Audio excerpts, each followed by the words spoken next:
Welcome back, everyone, for part 3 of Cybersecurity Education is for Everyone.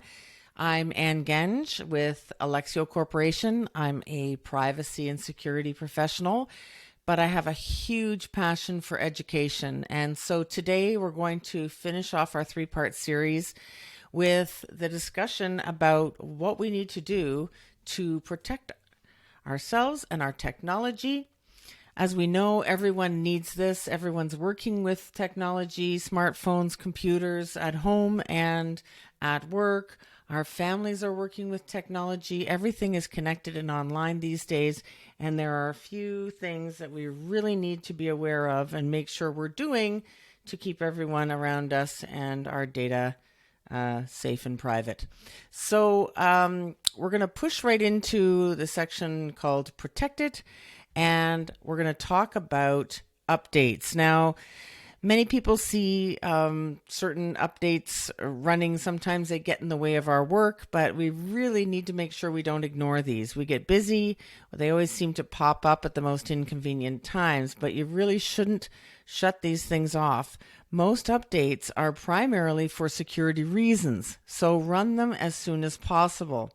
Cybersecurity is an arms race with the cyber criminals constantly updating their attacks. So your technology providers are constantly updating their defenses. If you don't run those updates, you're lagging behind and you're actually much more vulnerable.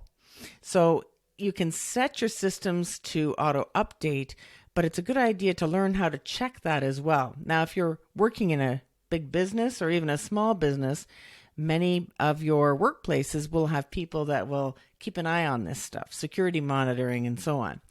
But for yourself at home, you're going to have to be really careful to make sure those things run. They're also known as security patches, security updates, operating system updates. But in any case, most of the time, these patches or updates are really there to plug a hole that could be putting you at risk. Now, sadly, there are a lot of things like fake update warnings, and the bad guys will use those to trick you into thinking that it's an update, and you click on it, and then you actually unleash a virus, which I know you don't want to hear that. It seems like a lot. There's a lot to take care of, but if you have good antivirus software, one that you pay for. Even better if you're in your workplace, it's probably a monitored and managed antivirus. These things can really help a lot.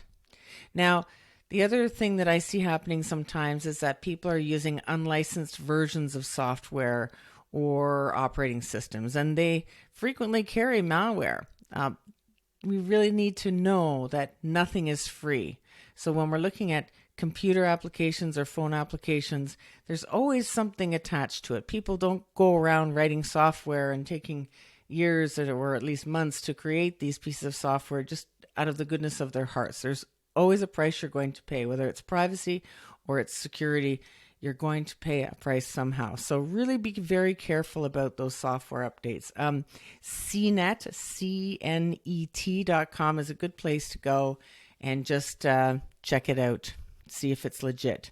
Now, as we go along, we will be always connecting somewhere. Connecting over Wi-Fi or a hardwired connection. You need to be connected to the outside world in order to do pretty much anything these days. Now, if you're using public Wi-Fi, it's really important for you to know that public does not mean private. In fact, it means the opposite. Again, it's free, but there could be a price that you'll pay. So on most devices or laptops, you can purchase something called a VPN, which is a virtual private network. And this will give you guardrails. This will make sure that you can surf the internet, do your banking, do things for work that won't put the data or the systems at risk. And if you don't have access to that VPN, don't use public Wi-Fi to access your email or any important accounts like your bank account. Hackers will often spoof a network name as a copycat without password protection in order to trick you into using them. So When you see an open network, it's pretty much a good indication that, again, something that's there for free is probably not a good place to go. You always want to confirm that you're using the network you're supposed to be using at a hotel or a restaurant, for example. These are really common places to have spoofed networks. So the other thing you can do is enable your devices not to auto-connect to networks. And that way you can carefully choose which network you want to use. And if you can't use a network that's password protected, use a VPN again. Okay, let's talk quickly about your data. Now, obviously, the less data you have, the less data you have to protect. This is true of storing your own information as well as maybe your vendor or client or patient information. Your company that you work at will probably have company policies for handling customer and company data or patient data.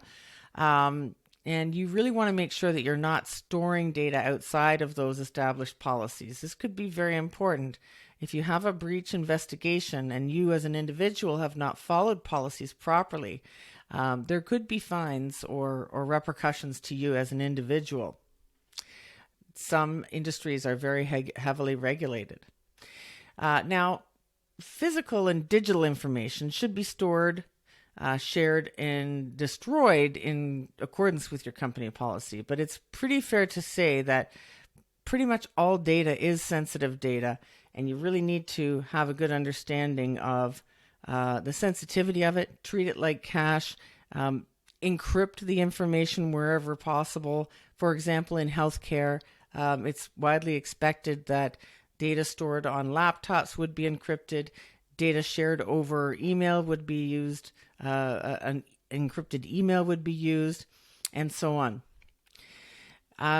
Some organizations require you to wear a badge for security, and that's a really good idea too. And obviously don't let people tailgate in or out of your organization, because some of them have restrictions on who can access certain areas. If you're in healthcare and you have still got physical files, for example, those should be locked up at night. Really take a look at your industry, which industry you're working in, and really know the different privacy laws and guidelines and compliance requirements that are necessary for that. And as a consumer, if you're sharing anything that feels sensitive, like any type of banking or financial information or health information, demand that that corporation or that organization gives you a secure means in which to transmit it.